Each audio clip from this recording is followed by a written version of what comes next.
नमस्कार, मी सेजल पुरवार. या बुलेटिनमध्ये तुम्हा सर्वांचं स्वागत आणि बुलेटिनच्या सुरुवातीला बातमी महत्त्वाची आहे. ईव्हीएम ऐवजी मतपत्रिकेवर निवडणुका घेण्याची मागणी केली जाते. सांगलीच्या वाळवा या तालुक्यातल्या बहे ग्रामपंचायतीने हा ठराव सुद्धा मांडलेला आहे.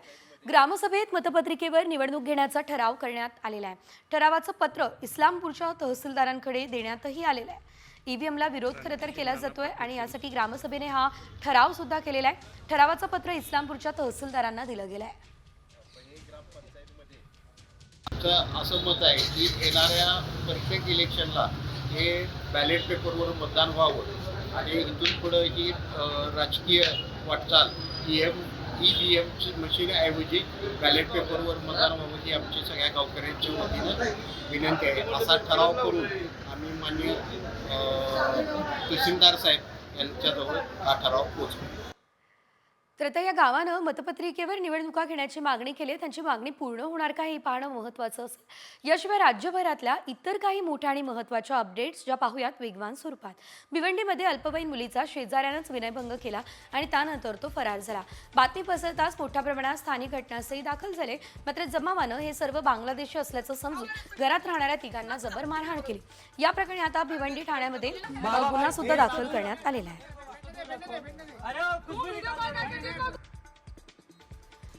नागपूरमध्ये पोलीस विभागाच्या 2 बीट मार्शल्सकडून नक्षल अभियानाच्या पोलीस निरीक्षकाला मारहाण करण्यात आली आणि या घटनेत त्याला गंभीर दुखापत झाली. शहरातील वाडी पोलीस स्टेशन हद्दीतील बारमधली ही घटना आहे. पोलीस कर्मचाऱ्याविरोधात गुन्हा सुद्धा दाखल झालेला आहे. छत्रपती संभाजीनगरमध्ये 4 जणांनी मिळून एका मित्राचा बेदम मारहाण करत खून केला. कल्पेश विजय रुपेकर असं खून झालेल्या तरुणाचं नाव आहे. इतर आरोपींमध्ये वैभव मालोदे, वैभव गिरी, प्रेम तिनगोटे आणि सौरभ फुले यांचा समावेश आहे. त्यामुळे त्यांच्यावर सध्या पोलीस ठाण्यामध्ये गुन्हा सुद्धा दाखल करण्यात आलेला आहे.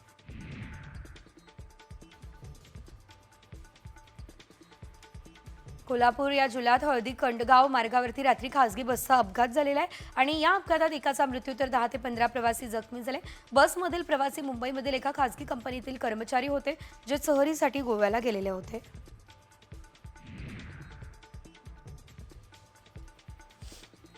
अकोल्यातल्या 7 वर्षाच्या चिमुकलीला भरधाव ट्रकने चिरडलं असल्याचं बघायला मिळतंय. या अपघातात चिमुकलीचा जागीच मृत्यू झालेला आहे. स्कूटीने जाणाऱ्या दोघे बहिणीला स्कूटीला ट्रकने जोरदार धडक दिलेली आणि अपघातानंतर संतप्त नातेवाईकांसह नागरिकांनी रस्त्यावरच यावेळेस ठिय्या दिलाय.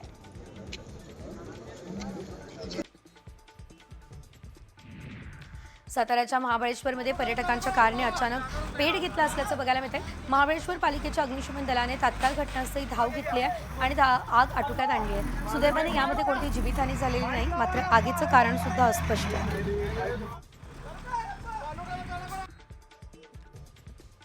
सांगलीमध्ये एका फ्लॅटमध्ये ठेवण्यात आलेल्या गॅसच्या टाक्यांचा स्फोट झाला. त्यात फ्लॅटमध्ये केटर साहित्याचं नुकसान झालंय. स्फोटाच्या आवाजाने इमारतीमधील 10 फ्लॅटच्या काचा आणि पाण्याच्या टाक्या फुटल्या.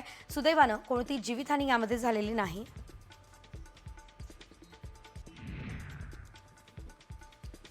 चेन्नईहून जोधपूरकडे जाणाऱ्या ताप्ती गंगा एक्सप्रेसमध्ये 2 प्रवाशांवर नंदुरबारमध्ये जीवघेणा हल्ला झालाय. बसण्याच्या जागेवरून वाद झाला आणि संतप्त प्रवाशानं आपल्या सहकाऱ्यांच्या मदतीने दुसऱ्या प्रवाशावर धारदार शस्त्रानं वार केले. दोन्ही जखमींवर जिल्हा शासकीय रुग्णालयात उपचारासाठी त्यांना दाखल करण्यात आलेलं आहे.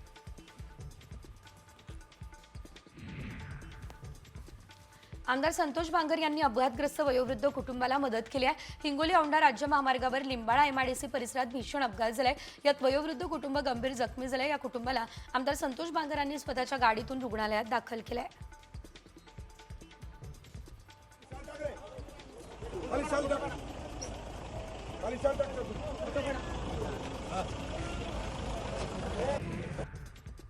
मुंबई आंतरराष्ट्रीय विमानतळावरील टर्मिनलच्या पार्किंगमध्ये अपघात झालाय. चालकाचं नियंत्रण सुटलं त्यामुळे मर्सिडीज गाडीचा अपघात झाला.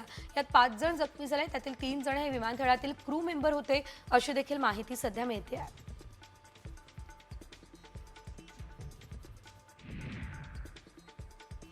नाशिकच्या आडगावात निलगिरी बागेत टोळक्यानं एका युवकावर हल्ला केला. या हल्ल्यात 18 वर्षीय युवकाचा मृत्यू झाला. राम काजू कुचेकर असं या मृत मुलाचे नाव आहे. तो मोलमजुरीचं काम करायचा. श्यामवर हल्ला नेमका कुणी आणि का केला याचा तपास सध्या पोलीस करत आहेत.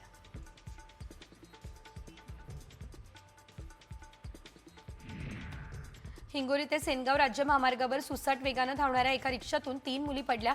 या घटनेत एका 17 वर्षीय मुलीचा मृत्यू झाला तर 2 विद्यार्थिनी गंभीर जखमी आहे. या प्रकरणी रिक्षा चालकावर गुन्हा सुद्धा दाखल करण्यात आलेला आहे.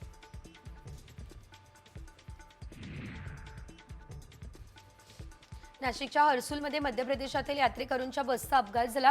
अपघातात एक महिला जागीच ठार झाली. 23 प्रवासी जखमी आहे. जखमींना रुग्णालयात दाखल करण्यात आलेलं आहे. चालकाचं वाहनावरील नियंत्रण सुटलं आणि त्यामुळे तीव्र उतार असलेल्या वळणाचा अंदाज न आल्यानं हा अपघात झालेला आहे.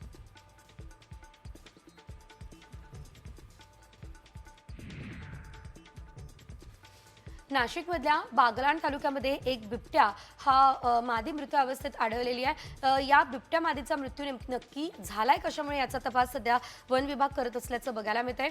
तर यावेळेस आपण पाहतोय 8 दिवसांमध्ये तब्बल 2 बिबट्यांचा मृत्यू झाला. त्यामुळे एकच खळबळ या संपूर्ण परिसरात उडाली आहे.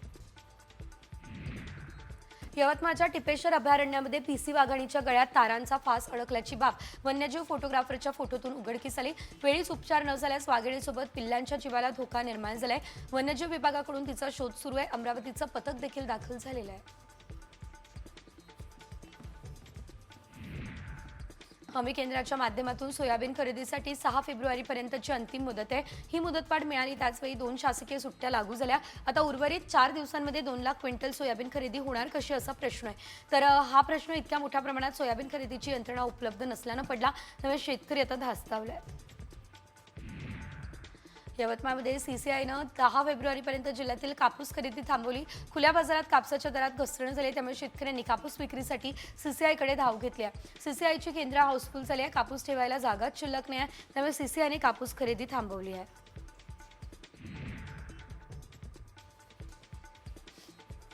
खानदेशात मक्याची लागवड यंदा वाढली आहे. यंदा 1,40,000 हेक्टरवर लागवड झाली. खरीपात अतिपावसातील नुकसान आणि अन्य पिकांमध्ये फारशी संधी नाही. त्यामुळे शेतकऱ्यांनी रब्बीमध्ये मक्याला प्राधान्य दिलं असल्याचं आपल्याला बघायला मिळत आहे. गावक बाजारात आलं, लसूण, काकडी, ढोबळी मिरची, मटार या सर्व ज्या गोष्टी आहेत त्यांच्या दरात घट झाली आहे. अन्न फळभाज्यांचे दर देखील स्थिर असल्याची माहिती व्यापाऱ्यांनी दिली. परराज्यातून 90 ट्रक फळभाज्यांची आवक ही या ठिकाणी झाली असल्याचं पाहायला मिळतं.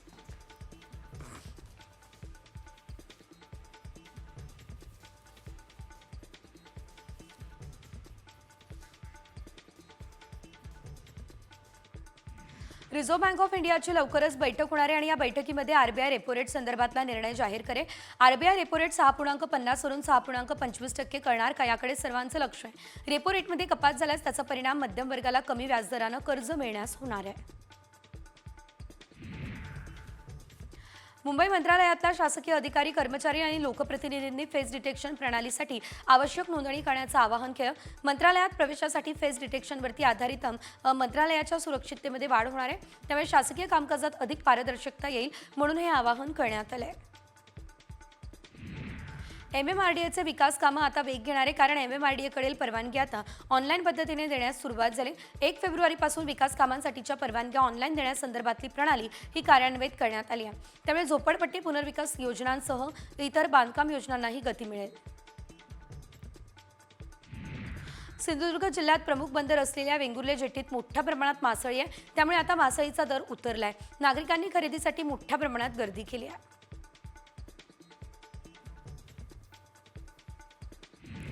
मेट्रो 2P DN नगर ते मंडाळे या मेट्रो प्रकल्पाच्या स्थापत्य कामाच्या खर्चात 248 कोटींची वाढ झाली. हा प्रकल्प 4 भागांमध्ये विभाजित आहे. दिरंगाईबाबत 3ही कंत्राटदारास 1.92 कोटींचा दंड आकारण्यात आला. 30 जून 2025 पर्यंत मेट्रो 2B ही मुंबईकरांच्या सेवेत येण्याची शक्यता आहे.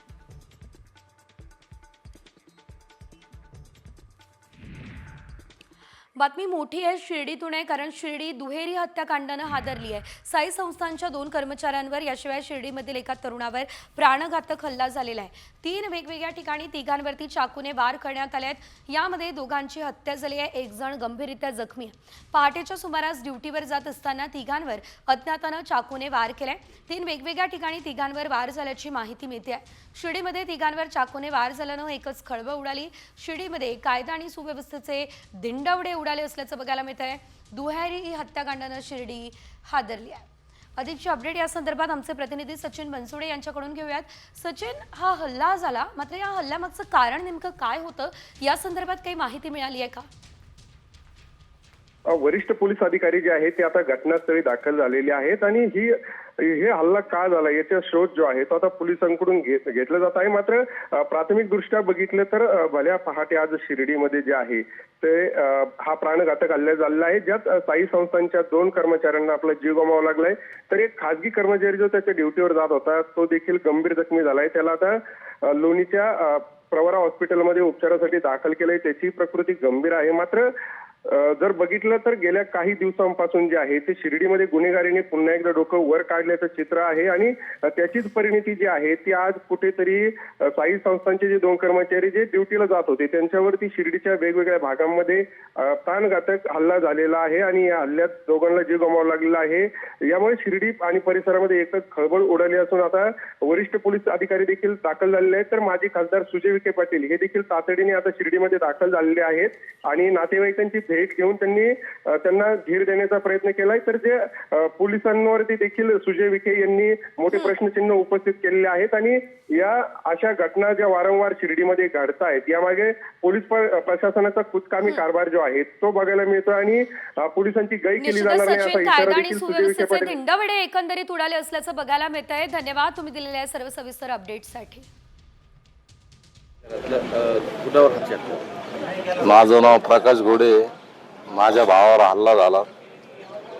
सकाळी ड्युटीला चालले होते ते, त्यांची सकाळची ड्युटी होती, ते घरून निघाले.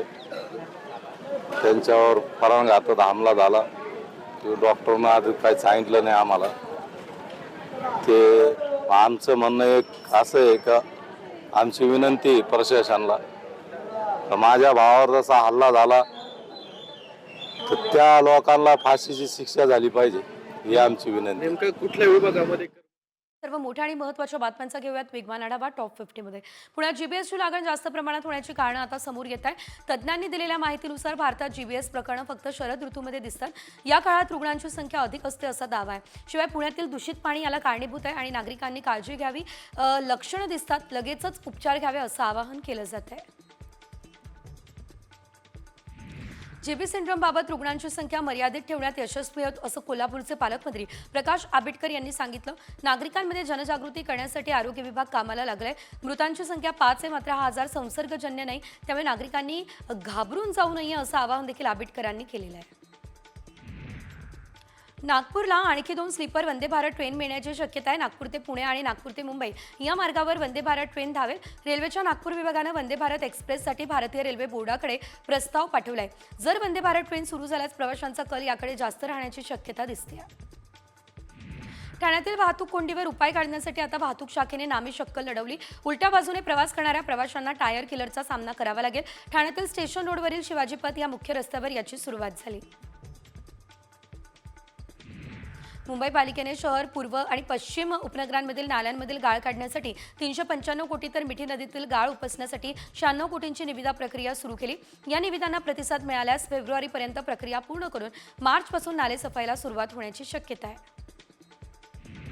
पुणे आणि पिंपरी चिंचवडमधील वाहतूक कोंडी कमी करण्यासाठी रिंग रोड प्रकल्पाचं काम फेब्रुवारीच्या दुसऱ्या आठवड्यामध्ये सुरू होईल. त्यामुळे वाहतूक कोंडी लवकरच कमी होण्याची शक्यता आहे. 170 किलोमीटर लांबीच्या 6 पदरी रिंग रोडसाठी 42,000 कोटी रुपये खर्च येणार आहे. बीएमसीद्वारे मुंबईमध्ये 2400 मिमी व्यासाची नवीन पाण्याची पाईपलाईन सुरू केली जाईल. या कामासाठी मुंबईमधील विविध भागांमध्ये 2 दिवस पाणीपुरवठा बंद असेल.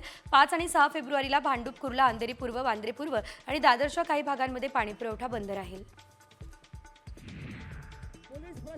अंतिम सामन्याआधी महाराष्ट्र केसरी स्पर्धेला गालबोट लागलं. मॅट विभागाच्या अंतिम सामन्यामध्ये पराभव झाल्यानंतर शिवराज राक्षीनं पंचांची कॉलर पकडली आणि लाथ मारली. पृथ्वीराज मोहोळकडून राक्षीचा पराभव झाला. दोन्ही मल्लांमध्ये काहीशी झटापट देखील झाल्याचं दिसतंय. पुण्याच्या पृथ्वीराज मोहोळ यंदाच्या महाराष्ट्र केसरी कुस्ती स्पर्धेचा मानकरी आहे. अहिल्यानगर या ठिकाणी सुरू असलेल्या 67व्या महाराष्ट्र केसरी स्पर्धेत पृथ्वीराज मोहोळने महेंद्र गायकवाड याचा पराभव केलाय आणि महाराष्ट्र केसरीचा खिताबही पटकावलाय.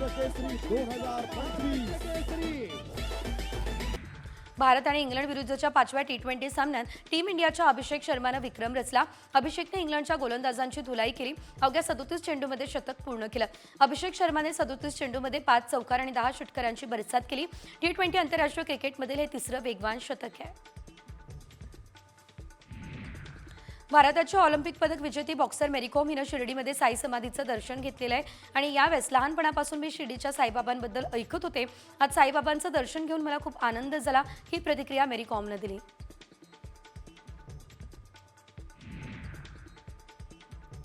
ब्रिटनचे माजी पंतप्रधान ऋषी सुनक यांनी दक्षिण मुंबईच्या पारसी जिमखान्यात क्रिकेटचा आनंद लुटला. मुंबईमधील टेनिस बॉल क्रिकेटशिवाय मुंबईची ट्रिप पूर्ण नाही आहे, अशा शब्दात त्यांनी आपला आनंद व्यक्त केला.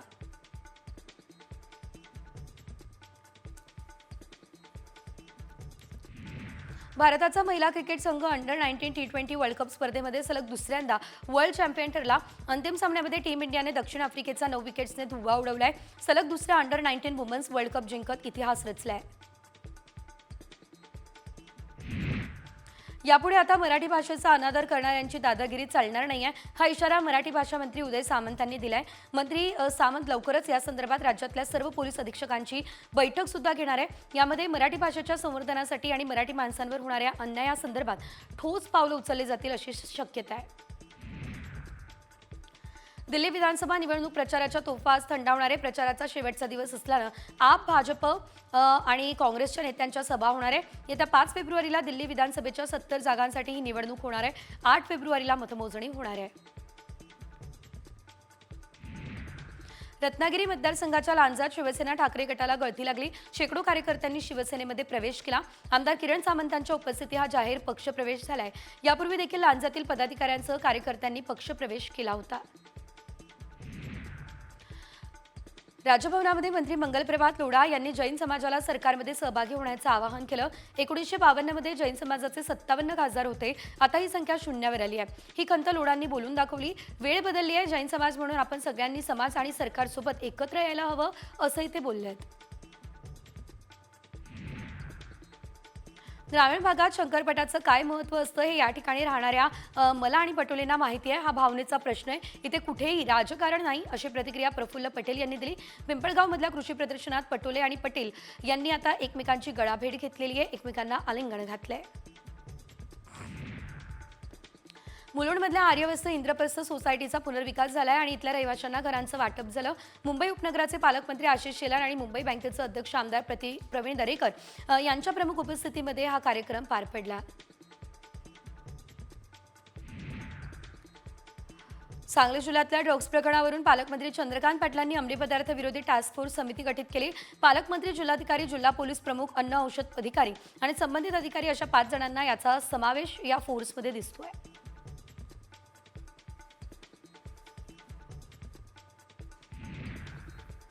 संजय राऊतांना चांगलं दिसतच नाही, त्याच्या बातम्या देत आहेत त्या सगळ्या खोट्या आहे, दिशाभूल करणाऱ्या आहे, अशी टीका भाजपचे नेते खासदार नारायण राणेंनी केलेली आहे. संजय राऊत यांनी एकनाथ शिंदेंबद्दल केलेल्या वक्तव्यावर राणेंनी ही प्रतिक्रिया दिली आहे. ते रत्नागिरीत बोलत होते. मत्स्य व्यवसाय आणि बंदरे विकास मंत्री नितेश राणेंनी चंद्रपूरच्या नियोजन भवनात बैठक घेतली. गोड्या पाण्याच्या मासेमारीविषयी या उच्चस्तरीय बैठकीत त्यांनी मार्गदर्शन केलं. मासेमारांचे प्रतिनिधी, लोकप्रतिनिधी आणि अधिकारी या बैठकीला उपस्थित राहिले. यावेळेस तलावांवरील अतिक्रमण आणि गाळ काढण्याबाबत त्यांनी निर्देश दिले. आगामी निवडणुका या आता मुक्त वातावरणामध्ये आणि निष्पक्ष होण्यासाठी काँग्रेसकडून टीम तयार झाली आहे. निवडणूक आयोगाच्या कामकाजावर ही टीम लक्ष ठेवेल. काँग्रेसचे अध्यक्ष मल्लिकार्जुन खरगे यांनी तयार केलेल्या या टीमचं नाव ईगल म्हणजे empowered action group of leaders and experts असं आहे. रायगडच्या पालकमंत्री पदाबाबत राष्ट्रवादीचे प्रदेश अध्यक्ष सुनील तटकरे यांनी भाष्य केलं. मुख्यमंत्री देवेंद्र फडणवीस जो निर्णय घेतील तो मान्य असेल असं तटकरे म्हणाले. फळं देणाऱ्या झाडाला दगडं मारली जातात असं सूचक विधान त्यांनी केलं. राजकीय व्यासपीठावरून एकमेकांवर चिखलफेक करणारे प्रफुल्ल पटेल आणि नाना पटोले या दोघांनी एकमेकांची गळाभेट घेतली. भंडाऱ्यात राज्यस्तरीय कृषी प्रदर्शनाच्या उद्घाटन सोहळ्यात दोन्ही नेते एका व्यासपीठावर आले. त्या दरम्यान यावेळेस दोघांची गळाभेट झाली आहे. त्यामुळे हे काही वेगळे राजकीय संकेत तर नाही ना, अशी कुजबूज सुद्धा दबक्या आवाजात सुरू झाली आहे. कोल्हापूरच्या सहपालकमंत्री माधुरी मिसाळ कोल्हापुरात पोहोचल्या. त्यांनी अंबाबाई आणि राजश्री शाहू महाराजांच्या समाधीचं दर्शन घेतलेलं आहे. यावेळेस मिसाळ यांनी जिल्हा नियोजनाच्या बैठकीत देखील उपस्थित राहणार असल्याचं सांगितलं. आमच्या समन्वयातून कोल्हापूरचा विकास करू असा विश्वास त्यांनी व्यक्त केला.